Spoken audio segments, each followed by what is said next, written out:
generates 1/3 of all waste. So it's definitely an area where we need to focus on. And we understand that within Davos and the whole program in Davos, there wasn't really a session focusing on this, so we felt it was a niche topic that we could introduce to an interested audience. So thank you for coming here.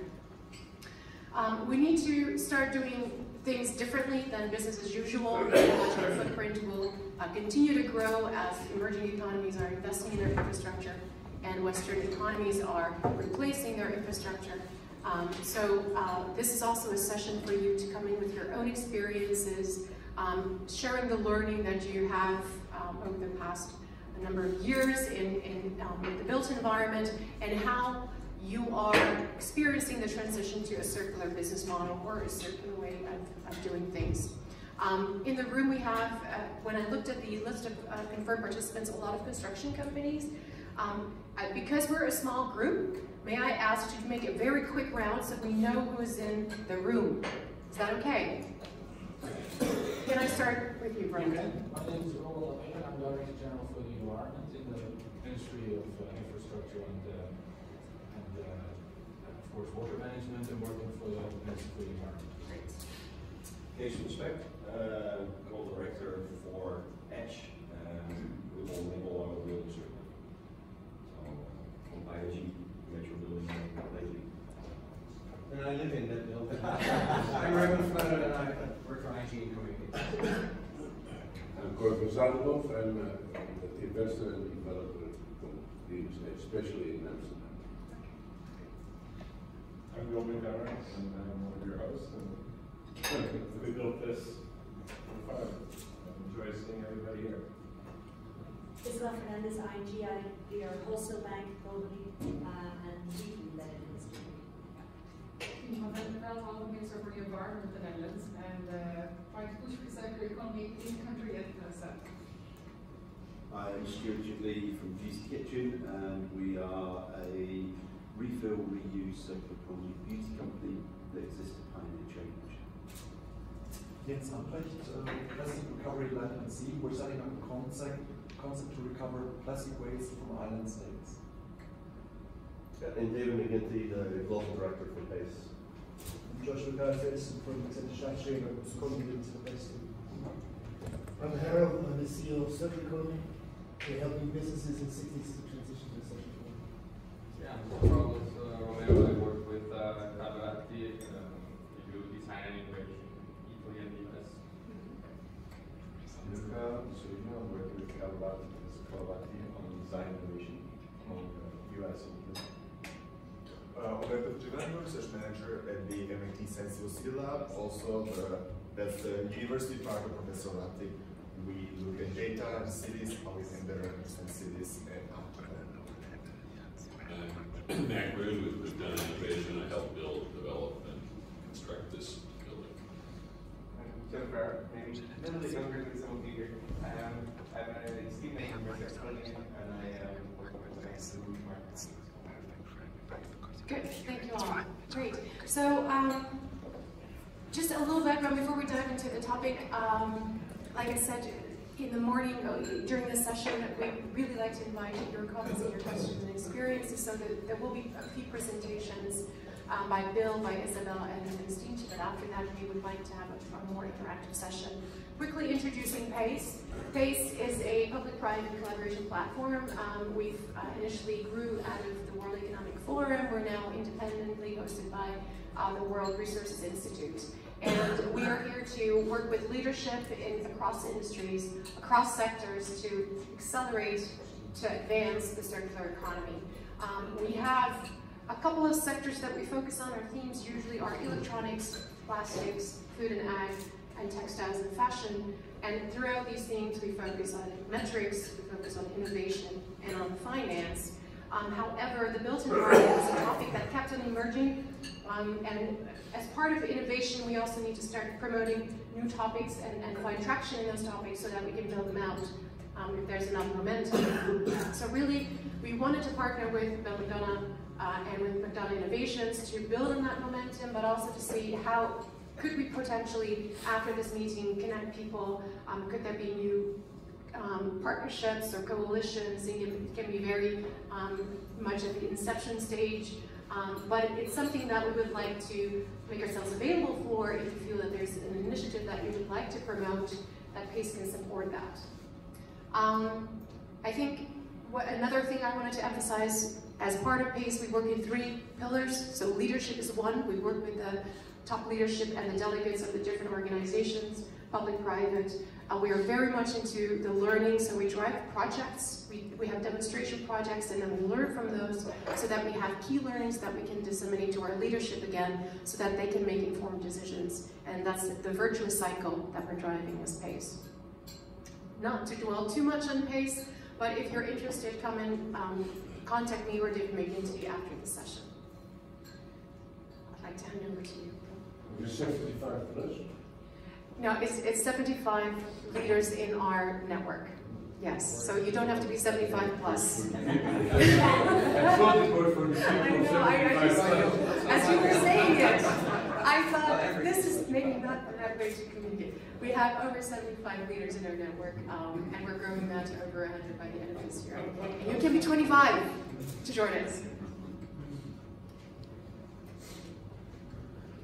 Well, thank you. Since we're here to talk about the circular economy and infrastructure, I think I'll begin and end with the same notion. When we wrote Cradle to Cradle, everybody thought we were communists because we talked about products as a service, and that ownership wasn't the critical issue. The issue was use and whatever structural business models would attend to that optimization. And so we didn't believe in ownership, so we were communists. That's a long time ago, and certainly that's changed. So what I want to talk about now is the idea of designing from the ephemeral to the eternal. Because when you think about a circular economy, I see all kinds of strange language. So if it's okay, I'd like to turn some of the language around. When people talk about a life cycle, I keep hearing that. I'm going to design this for end of life. That is the most depressing thing you can say. There's nothing more depressing than I'm designing for end of life. Doesn't make any sense. It's human beings put a human projection on an inanimate object, and then attend to it. So like this is end of life for this poor chair. It's ridiculous. So we don't use end of life unless it's a living thing. So for these inanimate objects, we call them products of service and products as a service. And you want the service of it, and when you're done with it, you've finished with its use. It's a utile object. So we say end of use. We design for end of use. And that doesn't take you very far. It just takes you to the point of end of use. So that begs the question, what's the next use? So we actually design for next use. And as soon as you say that, then you're in the circular economy. Until then, you're in some mishmash world in the end of life. So, all right, so it's a defined system, and you say end of use. So that means design for next use. Now, when we get to infrastructure, the thing that's interesting about that is that infrastructure has a very long use cycle, right? And yet, for circular economy, we're actually the most visible and very ephemeral use cycles. So just remember, what is the scale of time involved in the design of a thing? Now, the reason I built this pavilion is it's designed to be here 1 week a year. So this is like a cherry blossom. Comes and goes. It doesn't hurt anybody. In this case, you have to use it again and again and again. You can go other places. But the elements are simple. It's only made from 2 pieces. I don't people don't realize there's only 2 pieces of structure in this building. A diagonal and a straight. That's it. And it goes up in a day and a half, thanks to Mac here. And lives in a container. And it can go anywhere. The materials are quite advanced, actually. This is nanotechnology, these walls. This is aerospace technology. So an insulation where this much of it is the same as that. So that's why you sit here. We told them this morning. They call it the ICEhouse for fun, to be ironic. Obviously, bring in the circular economy. But it does look like an ice cube, and people are surprised to get here and find it warm. But the other thing we do is we design buildings as material banks. So for the banking universe here, think about this.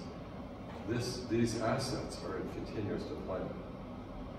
And in our buildings in Amsterdam, which we'll show you, we've used our computers and we have tracking on every single piece of buildings. So we know exactly what the structure is, what it's worth as a structural member, so that in 15 years, this pretended bank ends up holding one of these buildings for some unfortunate financial reason. Their risk is de minimis because if they have to pay to have the building removed for another purpose, it's about 80 euros a square meter. With our buildings, they're characterized as pieces that are going into a commodity marketplace. So you're selling steel as structural steel, not as something for melting. Right? So that ends up being worth about 180 euros a square meter for the building as parts and pieces, designed to be. So in the pro formas, it could be quite effective, like 1.5% on 15-year payment. So buildings as material banks. Then, using blockchain and other technique, we have material passports for all. Like, so each one of these chairs is a passport. We know where it came from, and we can let it go to other places. We keep track of it. And then we see these products as a service, like we talked about. Now, I'm very involved in the fashion industry, so I like fast fashion. Here's my favorite example. So when I think of something this exquisite, you don't look at it and go, oh, how inefficient these trees are. 10,000 blossoms just in case they get one cherry out of it that gets planted somewhere else. So the idea of being efficient, forget that. How about being effective? Look at this thing, magnificent. So we don't worry about it, but it's gorgeous and it's no problem. 3 days later, it's in soil. So this is ephemera. This is short cycle circular economy right here. Just boom, 3 days. But it's fabulous. So don't be afraid of being mean and stingy. So have a good time. It's pretty exciting. Anything related to like having children is usually more interesting. Somebody, when I won this Presidential Award for Sustainable Development in the White House in 1996, it's been a long time, the press came up and said, Mr. Sustainable, what does it all mean? I said, I'm not interested in sustainability. What? Yeah, I mean, if I asked you what your relationship is to your spouse, and you said, sustainable. It's not very interesting. So, anyway, so when I grew up in Japan and Hong Kong, and I saw Hiroshima when I was a child, and then I worried about E equals MC squared because E is energy, M is mass, and C squared is about as big a number as you're ever going to think about, which means that if M is a 1 and a hydrogen atom, then the E is terrifying number. That's the atom bomb. But what's missing from E equals MC squared is biology. Physics means chemistry. And guess what? We get biology. So it always amazed me that we get humus as a result of the conjoining of physics and chemistry. And it's fascinating to know that the word human comes from the word humus. We are the soil people. Without soil, we don't exist. And then humility means to be grounded. So humility is important, but what is also important is life itself. So I thought if I ever become an architect, I'm going to design buildings like trees. And that's what I've been doing for 40-some years now. All our buildings are renewably powered. They distill water, provide bird song. And Toyota didn't add with a car and it said our emissions, our goal, 0 emissions. And then, I'm sorry, a picture of a tree. And I looked at it and said, 0 emissions? Are you kidding? Trees emit oxygen. I mean, this 0 thing, I mean, who would want to be 0? When you tell your children, my goal is 0, that is demeaning. You're saying to them that your goal is nothing and they're making your life difficult because you have to feed and clothe them. It's not a great story. Anyway, look what a tree can do. So what if we make things that humans do? So some of them are ephemeral, others aren't. I first did a building like a tree in Frankfurt. It's a daycare center operated by children. And when the German engineers came in and said, it's the government building, you can't have children operating a building. I said, it's a daycare center. Well, you know, they can turn a crank, you know, and the shutters open and close, let in the sun. And they said, yeah, but what if they don't turn the crank and the the sun is coming in, they get hot. I said, well, we go over and open a window. It's like, well, what if they don't open a window? I said, your children brain dead. And then when the teachers came in, and they rescued me, because I had all the systems to automate and codes, that was no problem. But the teachers said to the engineers, do you know what our problem is here? What we need? We need to find things for children to do. So how about they wake up the building in the morning? They put the building to bed at night. You know, think about it, building like a tree. At the same time, I won a competition in Poland. And I brought this out just for fun, because this was 1989, so it's exactly 30 years ago. 30 years ago, it was before the Earth Summit.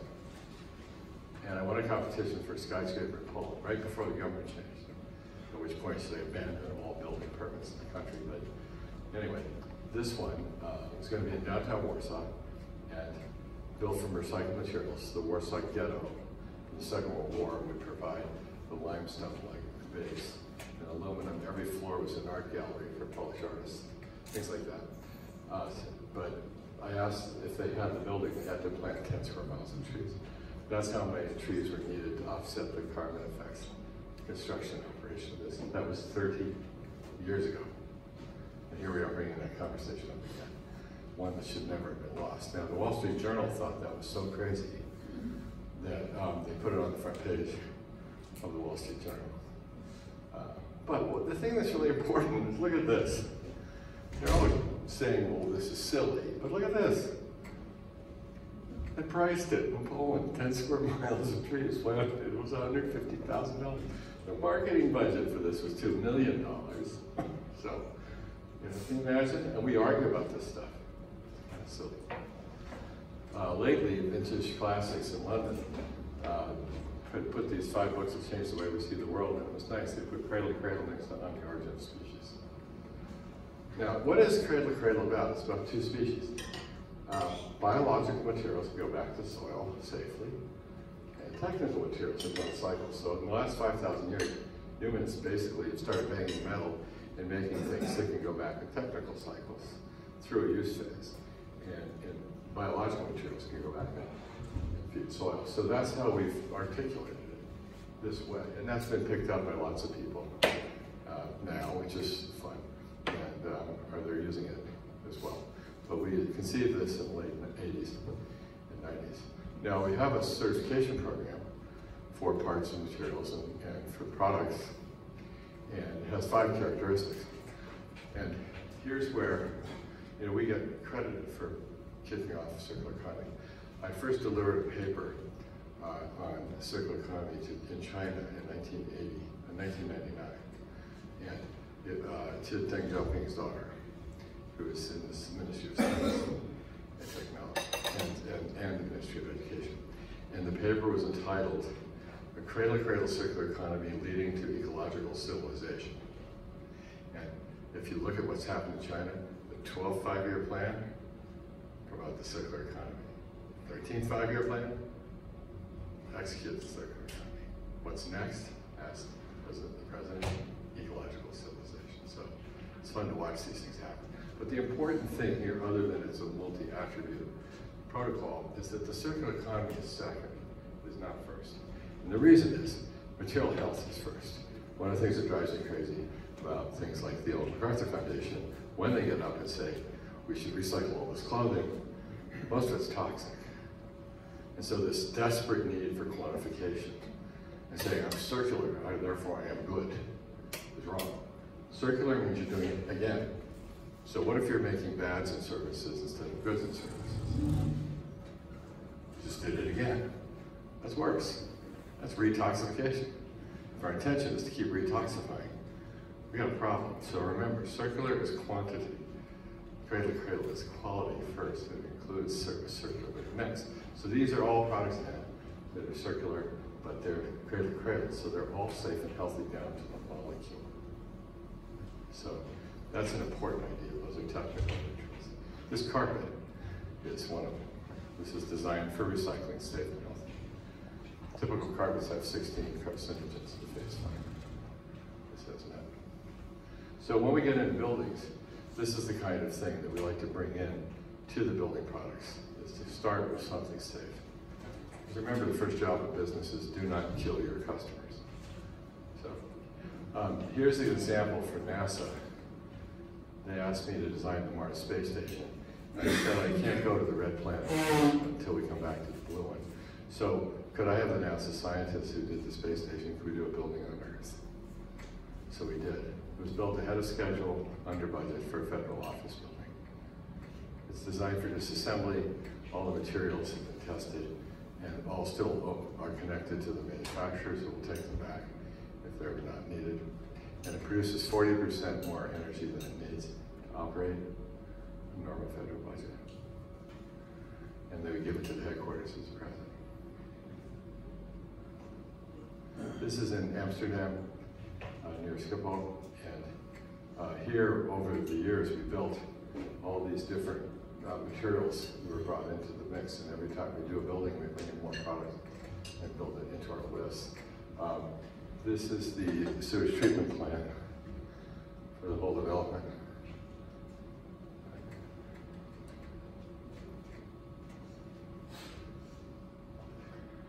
So I'll finish with this. Because we're talking infrastructure, this idea of ephemeral things and eternal things. So the circular economy can be put into these circles of tuning against time. So there's certain things like this that are kind of ephemeral, paper on the desk. So we can design that to come and go. Right. And then we move into systems, right, settings. They all have different time frames until we get structures, and then we get to the site, which is a term. So the thing to remember about infrastructure today is that it's kind of an awkward moment for us, because our tools allow us to think very short, because we have blockchain, things like that. So we can really quickly look at things in the short term. But we're sometimes dealing in infrastructure with centuries. So the idea of innovation is really easy in the ephemeral world, but in the eternal world, or the long term, it's really hard to experiment on people over 100 years. So that's why it's really slow to change. So what we've done is we start with all the fundamental additives to existing systems, the auxiliaries, the lubricants, make sure they're all safe. But so for infrastructure, it is something to think about, and it's the chance to do something very durable. It's a durable good. Thank you.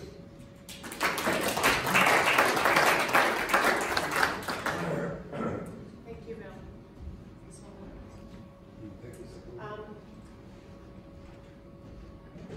Steamship, can I ask you to come up? Thank you so much, Bill, for setting the context from the ephemeral, from the eternal to the ephemeral.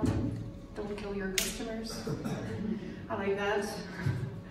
And I'm very happy to also say that Bill, Steentje, ING, Steentje representing the Ministry of the Dutch Ministry are all part of the PACE leadership group. So I'm very proud to have you here present on this topic. Go ahead. Thanks very much. I understood that it was a not very typical picture of me, at least it was in my preparation, where I stand with a constructor's helmet and one of these big jackets at the site of the first circular viaduct that we've placed in the Netherlands. This one, yeah. Including the roofs, everything. Our infrastructure, you all know it, has of course an enormous impact. I think we have about, that's why I took the paper, 40,000 bridges and viaducts in the Netherlands.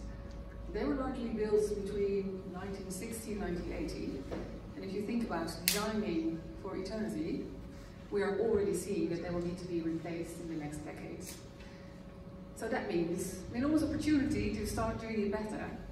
And let me make one comment, which is a bit on the side of construction. I fully agree with your comment saying we really need to be careful about material health. Because if we're not careful, then the circular economy is not just garbage recycled, but garbage is spread. So that's really an issue that we need to tackle. So the chemical side and all the additives. Circular economy in the built environment. We saw this as an enormous opportunity. We have a government-wide program of the circular economy, tackling biomass and food, plastics, manufacturing industry, construction sector and consumer goods. And we have teams of people from the sector actually drawing up the roadmap, what needs to be done in this sector to get to 100% circularity in 2050, which is our government goal. So we're not doing that as a government, we're doing it with all our partners. Because this is not something that you can do as a government. The only way to do it is to collaborate with leaders in the sector. They know the sector best, they know where the options are, they also know the knowledge which is lacking, or the instruments which would help. And so we're closely cooperating with all of these partners to actually make change. Our intermediate goal is in 2030, we want to be at 50%. And these are ambitious targets, and I'll tell you, we'll never reach them if the Netherlands is the only country working on circularity. But fortunately, that's not the case. And in the PACE leadership group, it's really great to meet a lot of people that are working really hard on making this transition gain momentum, and it really is. If you compare Davos this year to last year, you can already really see it. How do we go about in the construction sector? This is one sector, of course, where the cooperation between the government that spends the money and the companies that have the knowledge is crucial. And it's also a bit sensitive every now and then. I'm sure you all know that too. But we decided to take an innovative approach. We're going to launch this February a strategic business innovation request, putting an invitation to the market to help us develop circular viaducts. We want to come to a scalable model. And the viaduct where you just saw the picture is actually one which is made out of building blocks that can last for 200 years. That's far from eternal, but it's a lot better than about 50 years.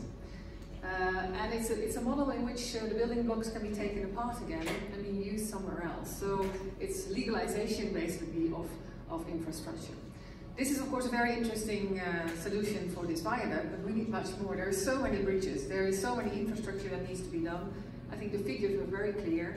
If you think about the fact that it's about half of the CO2 footprint, we are now in the Netherlands currently recycling about 97% of all our construction material, but it's still usually lowering a lower quality use of the material. So just reusing it is also not good enough. We need to make sure that we keep it at a high quality in the loop. The raw materials agreements, all of this sector includes 400 organizations in the Netherlands. But I think that the learning environment, which we are starting, the open learning environment, is really something where we need to see the big transitions take shape. So that has been our experience in the Netherlands, happy to share, and I hope that we will see a lot of you also in that learning environment, helping us to get to the next generation of infrastructure. These are the partners that we work with in this first circular viaduct. Swan Beton, Van Hattem and Blankenvoort. It was really through their engineering knowledge that we were able, in the end, to pull this off together. And I think that's the key word. Thank you very much.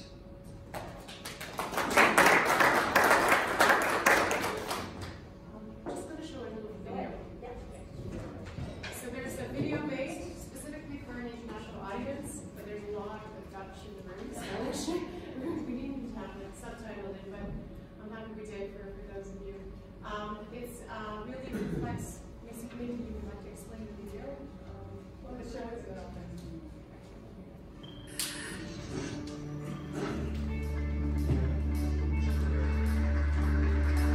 En de open leeromgeving zijn we met een hele brede groep eigenlijk van stakeholders bezig om te kijken hoe we samen tot circulaire infrastructuur in Nederland kunnen komen. Opdrachtgevers, ingenieursbureaus, architecten, mensen vanuit de hele speelveld die allemaal wel een soort passie hebben voor circulair bouwen. We zijn begonnen met heel erg zoeken naar concreetheid. In de organisatie is dat best wel opengelaten. Ik denk ook wel goed als je met iets nieuws begint om even breed te kijken. Ja, het is een ontzettend spannend traject geweest, omdat de vraag zo complex, lastig en vaag was.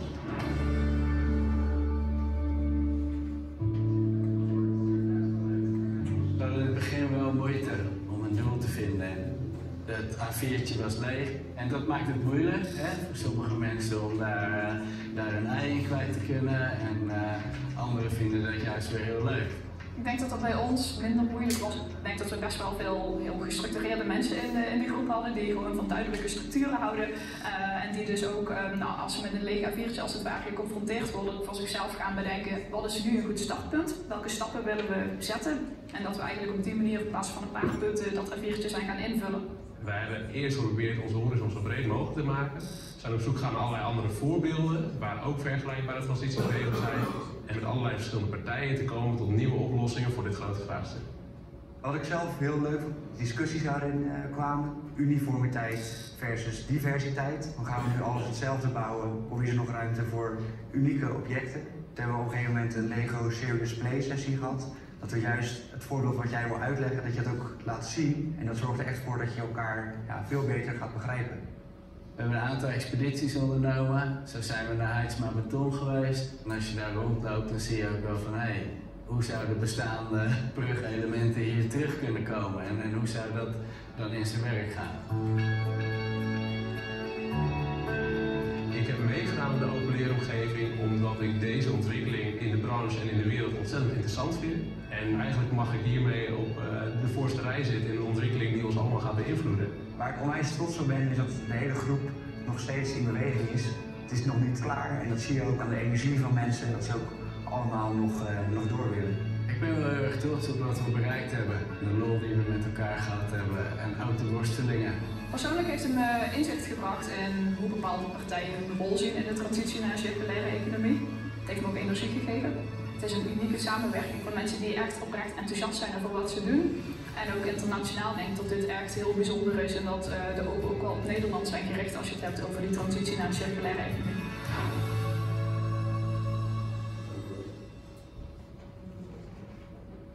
Well, I hope the video explained itself, but I hope it shows you how, through different levels of both government and the business partners, we brought everybody together not to discuss the if we are going circular, but how.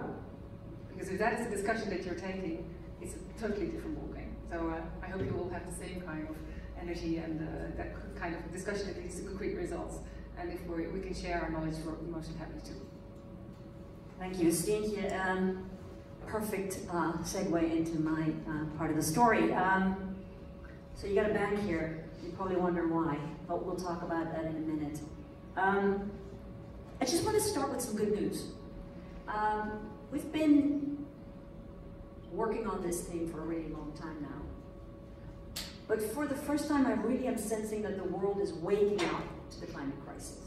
There's a different sense today than there was before, and when I travel the globe, when I look at both the US, the Americas, and Asia, I see the same sense of urgency right now. What's changing is that really governments, multinationals, tech companies, and also employees of companies are becoming more and more alert, but more importantly, actually ready for action. But clearly, it's taken us way too long. And the crisis is actually getting worse. And what's happening is that the population in the world is growing, and the requirements for convenience with that, and the demand for it is growing, and with that a lot of additional demand for raw materials and more strain on society. So even though we maybe have been at this for a little while, and also in circularity we made some real changes, we're nowhere near where we need to be. So I think this Davos is clearly a call to action, but I'm sensing it's coming more grassroots now than it was certainly 2 years ago, when I would be talking to CEOs and they tell me, Isabel, that's bullshit, it's all smoke and mirrors, and no. Anyway, that was on sustainability in general. So where does the circular economy come in? First of all, I would say circular economy is not necessarily a goal in itself, it's a means to an end. And it's not the entire solution to fixing the globe, but it's a big part. And we fought for a while figuring out what's the circular economy, what's the impact of it.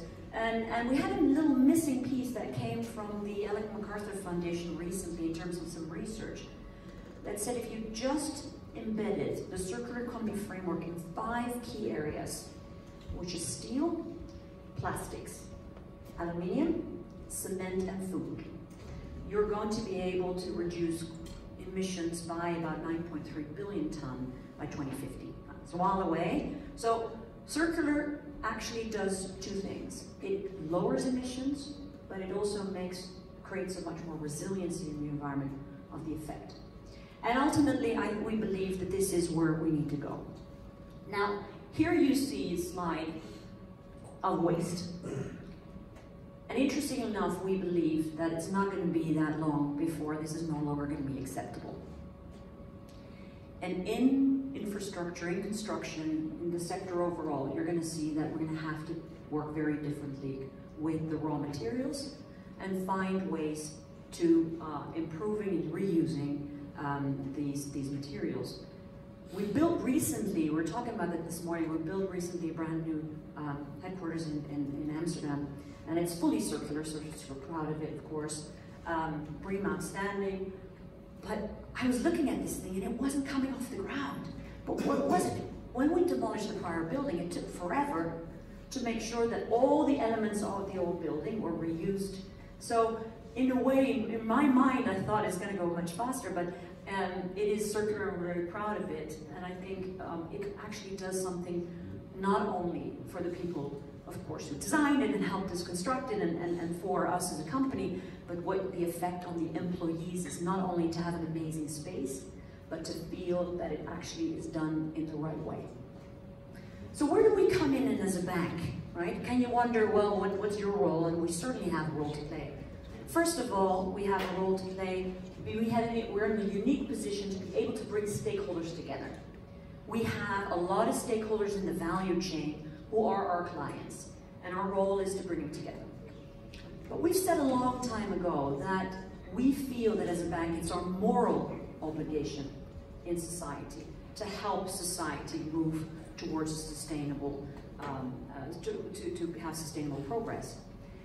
And that actually puts a lot of pressure on a bank to do more and to make sure that we bring these stakeholders together from different areas and figure out how we solve these problems. And actually, I found that in circularity, one of the issues over the last 2-3 years, I'll talk to you in a second about how we've approached it, we found that there's still a lot of very small companies, there's still a lack of scale, and if you want to have impact, we need to figure out a way to take some of these great ideas that do work and scale them up and help other companies with them. Our clients are increasingly asking for how. And what I'm really impressed by, particularly now this year as well in Davos, the CEOs nowadays are off this sort of, as I said, smokes and mirrors and talking just about the, yeah, we like sustainability. They actually have the guts to put goals out there, and they tell me, and I've had a couple of these conversations, we have no clue how to get there. But we're putting a stake in the ground. We want to make sure that by 2030 we're here, 2040 we're here, and now we have to figure out how we do it. And this is one of our roles, to help them bring together, not just us and others, to solve this. So that brings me to this third slide. This is a sculpture by Lorenzo Quinn in Venice, and it's called Support, and it effectively talks about how bringing different parts of the world, different groups together to solve problems in the world collectively. And I think if we want to solve circular economy, we have to figure out a way to do that together. So what do we do, right? And what do we need to do? Well, first of all, I'll say, we started back in 2018, together with Accenture Strategy and Circular Economy. We set up something called CISCA, which was the Circular Supply Chain Accelerator.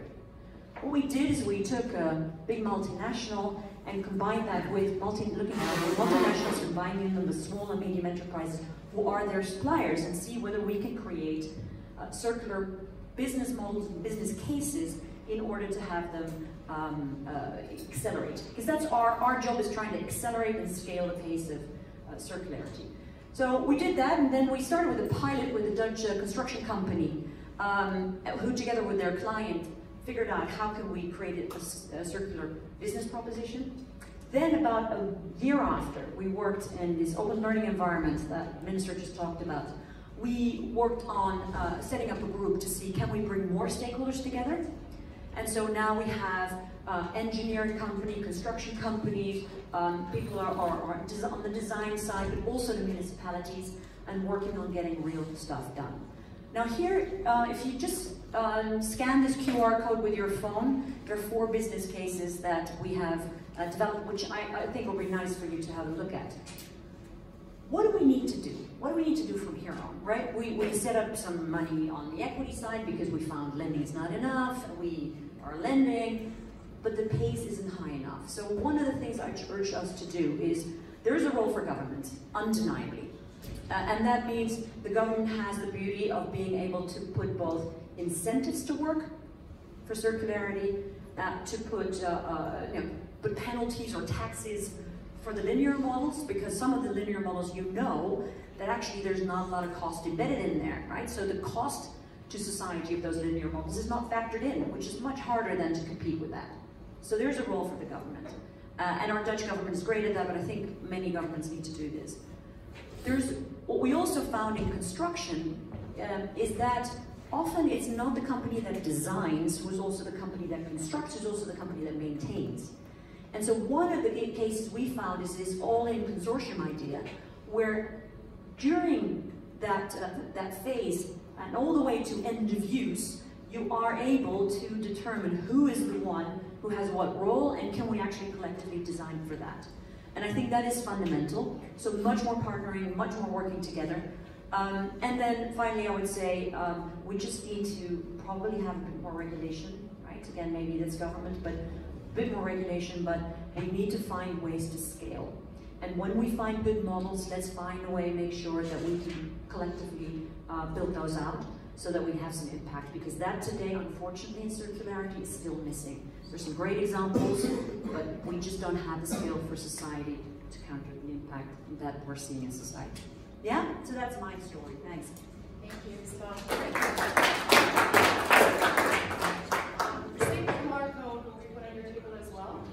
So if you missed it, you can take it again. So I'd like to invite Christine and Isabel and Bill to come up front. And I'd like to open it up to the floor.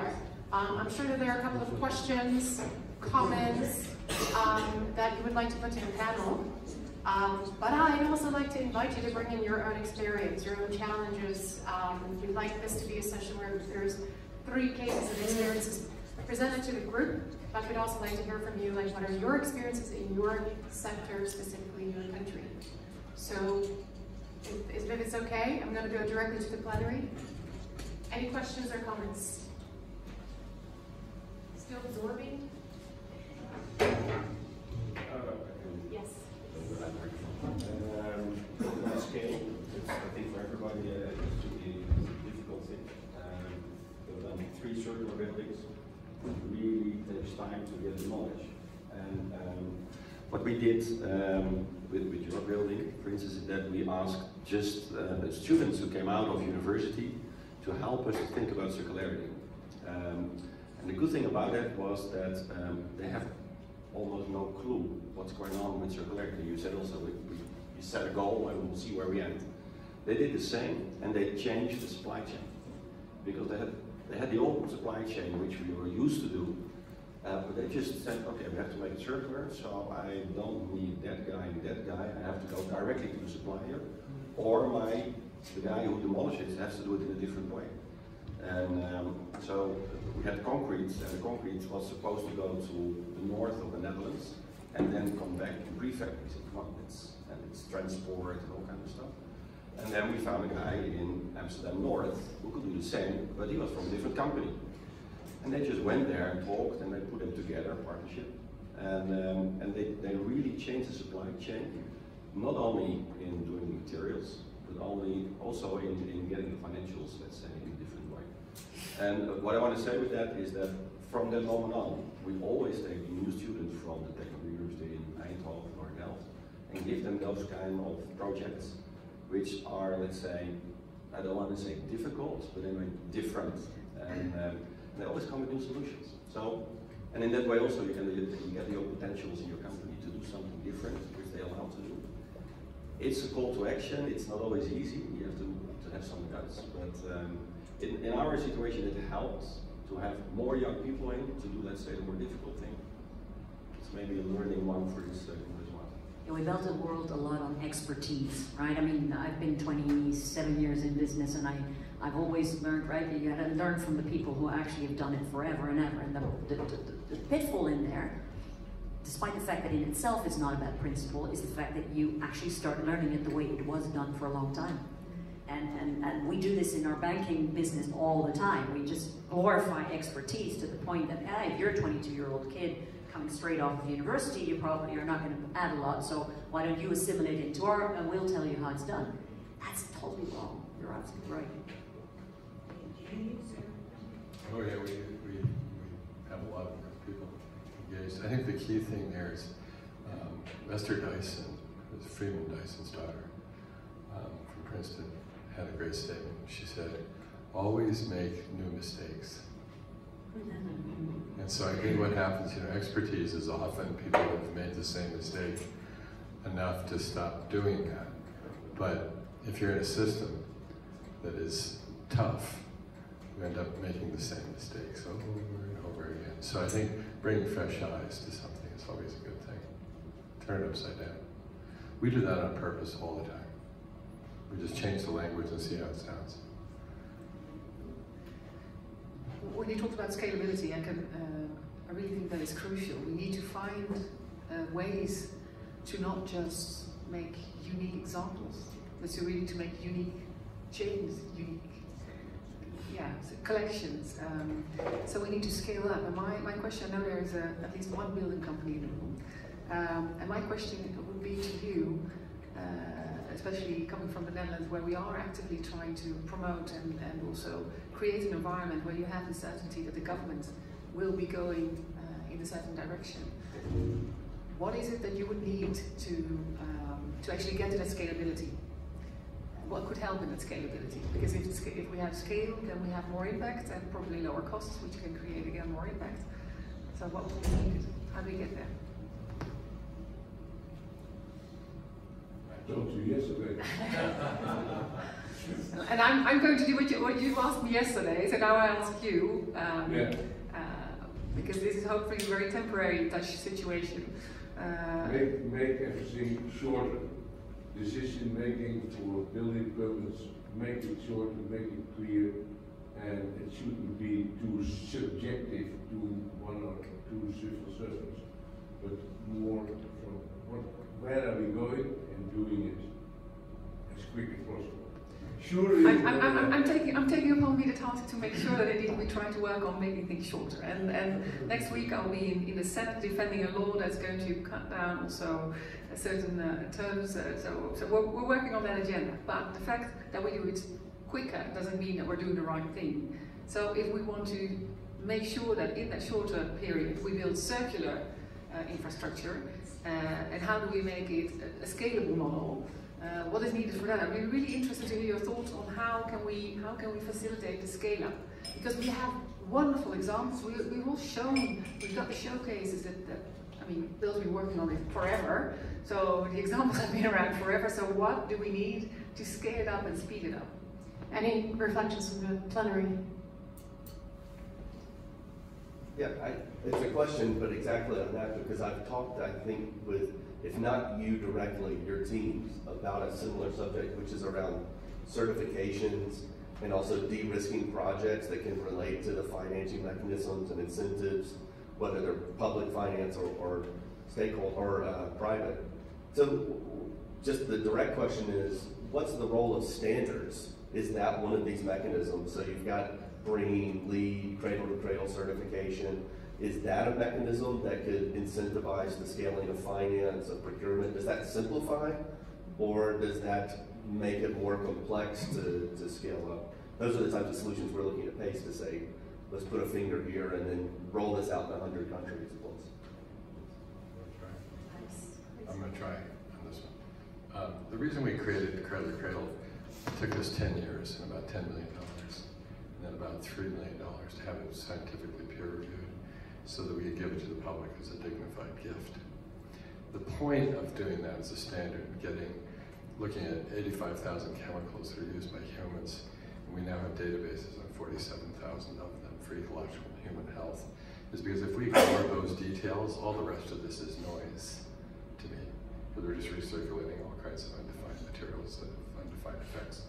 So there's a case, I think, where you get a standard, which matters. And what was interesting with Walmart, the world's largest retailer, decided to get into the chemistry of products. They said, we're going to issue a list of the 10 most serious chemicals of concern. And they're developing that list of the 10 chemicals of concern. And I said, I really don't think that's a good idea, because you're a retailer.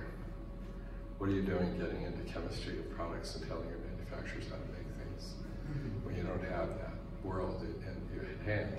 So what you need to do is just find a standard you can trust and use as a reference standard to allow for speed. Because otherwise you're talking to people and saying, here, please don't have these 10 things.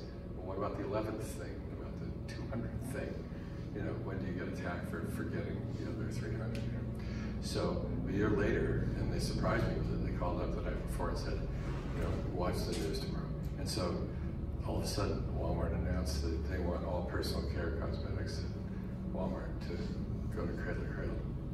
So I said, why'd you pick Cradle? I said, well, we needed a standard that we could trust. So we trust you, we trust your standard, let's go.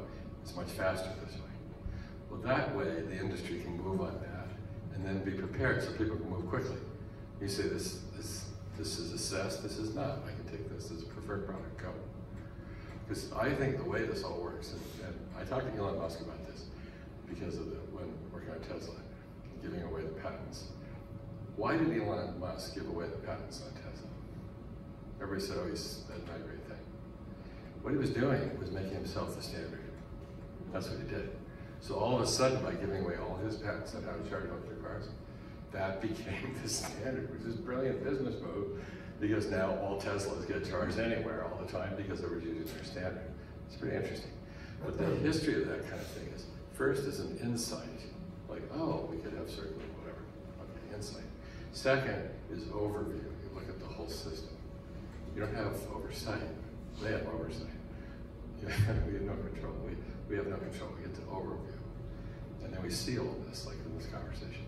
Then you go to standard, to your point. At that point, it's a private standard. These things are not required by law. Standards are things the industry does for itself. From there, you go to policy. Because once you say, oh, I would like to stop recycled content, it becomes a policy. And only after that, for about 10 years, then you get a regulation. Because we've seen enough of it to understand how to actually regulate it. So that's, I think, to your question, standards are critical because they can be developed within the industry.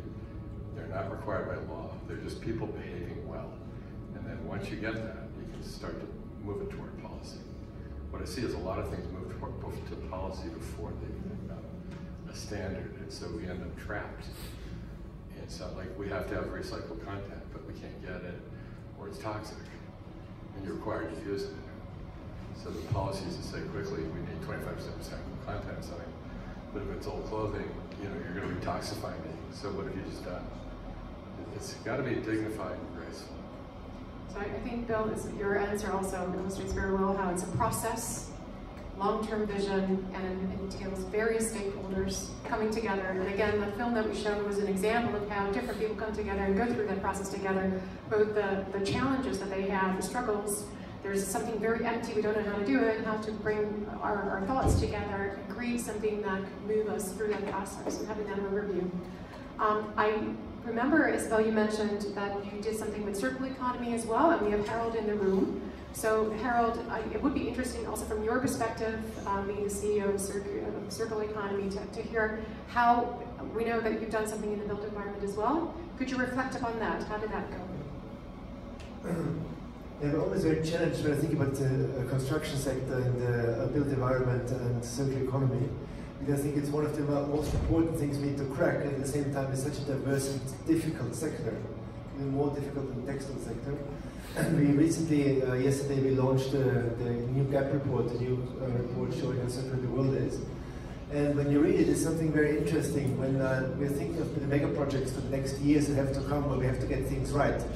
One thing comes to mind, which is the project of the Asian megacities. It's the biggest development project we're going to see over the next 10 years. And I was thinking, if we don't get this right, and also taking it on your experience, Bill, if you don't get this right, it's going to be very difficult to twist circularity in the right direction, which is a very different demand for which we have, for example, in Europe or in America at the moment, where it's about the stock we have, which we reuse in a different way. So the strategies very much look different in different geographies, and I think there needs to be much more research being done about this, what actually works. It's great that Bank is sitting here, and something that always comes to my mind when I spoke to the former president of the Club of Rome, Anders Wickman, he always said to me, we were not going to shift to the circular economy quickly enough if virgin materials are always cheaper than reused materials. I think that's a very important one which I have started to reflect upon in this sector. How can you incentivize from a financial and from a value perspective this shift? Because it needs to happen. The government needs to make sure, I think very much also top down, that they give security, for example, in terms of circular procurement rules, that certain parts of Amsterdam need to be built in a circular way. I think that's already showing that the transition is happening much faster. The innovative spirit is coming, entrepreneurs are standing up when they know they're planning security. What do you think from a financial perspective? How can we solve this conundrum? Well, we have a role to play, right? Hands down. We need to change. We need to change when it comes to valuing, when it comes to finance. We set up equity because we found a lot of circular models just weren't too early stage to be able to fund with debt. We said we can just let them go and hope that a government will put some grant in there, or we can just say we really believe in this technology and then we'll just help them. You know, and maybe we'll write off here and there some of those. It's obviously not 100 million pop, but clearly we try to do that. So we try to do that. So we need to change as well. I think at the same time, this issue with the alternative being linear, the alternative being just brand new, just not having any form of penalty in it, it just makes circularity kind of something that unless you have the deep passion and it's part of your values, you're not going to do it in many cases. So we need to figure out. The other thing I find is some circular models there's so much passion and there's so much ambition there that it needs to be perfect. I'm thinking, well, if you're a company and maybe you're not fully circular, but boy, if you had 3 or 4 pieces of your materials that you could make circular, you know, that's a great start. So I'll give you an analogy here. We started the whole green financing way back, right, 5, 6, 7 years ago, when we were just, you know, we're all looking at wind farms and solar panels and all that stuff. And it was for a while as that, and money was flowing into this stuff all the time. And people were measuring, well, what do you have on your balance sheet that's green? I'm thinking, I don't need to finance a wind park with my balance sheet because there's a gazillion people who will do it at very cheap prices. I need to find a pollutive company and make them better. So we introduced something called the Sustainable Improvement Law. We said, if you put a dot on the horizon and say where you want to go, we don't care where you start, but we'll help you finance the transition and we'll actually be proud of it and make it a business case. So we just got to be, I want to avoid that it's just people that share these values in the room all the time. You're also looking at companies that are maybe still a decade or 2 behind. Great example. Steve, would you like to? Yeah, there's a lot of comments that I'd like to make. When we are in a brownfield situation, then it is about managing the materials that we have. When you are in a greenfield situation, you have to make sure that you design it, that you build it for the next use, like Donald just said. But it is a different situation. So penalizing, let's say, setting an incentive on virgin materials is not going to help in the Asian mega cities because new materials are needed to build the house for those people. So, but then they need to be designed for the next use. I really like that phrase.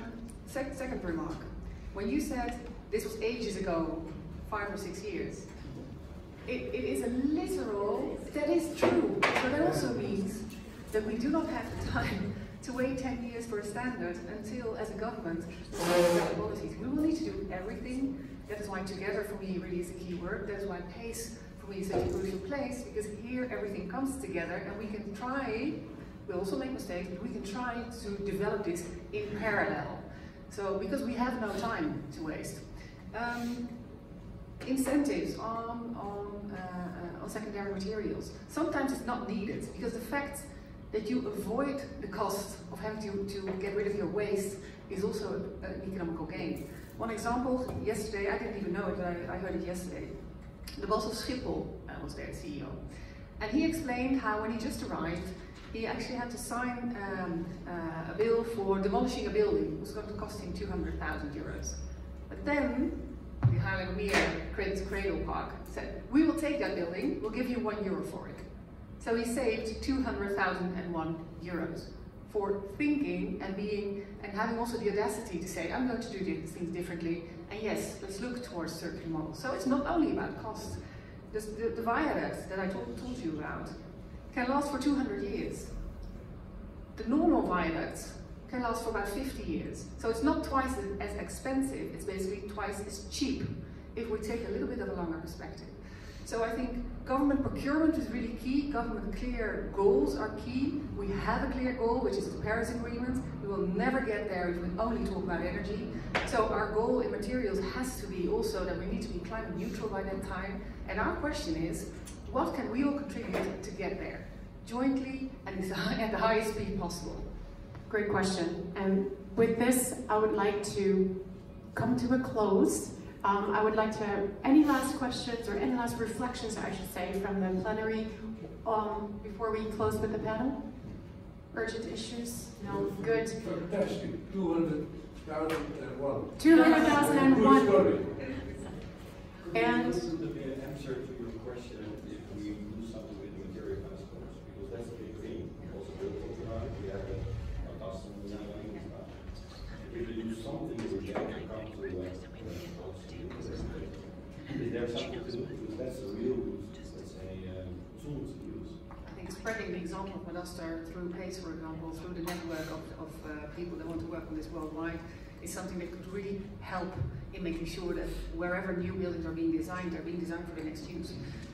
Because that is where the passport is the standard, could be the standard. So let's share the knowledge. Let's share the knowledge. And after we close, because I think we're going to be kicked out of the room soon, I want to give you the opportunity to have a quick one-on-one after we close the session so that you can connect and swap business cards. I'd like to thank you very much. I'd like to ask the panel to give me one word in closing. Isabel, one word. Action. Bill.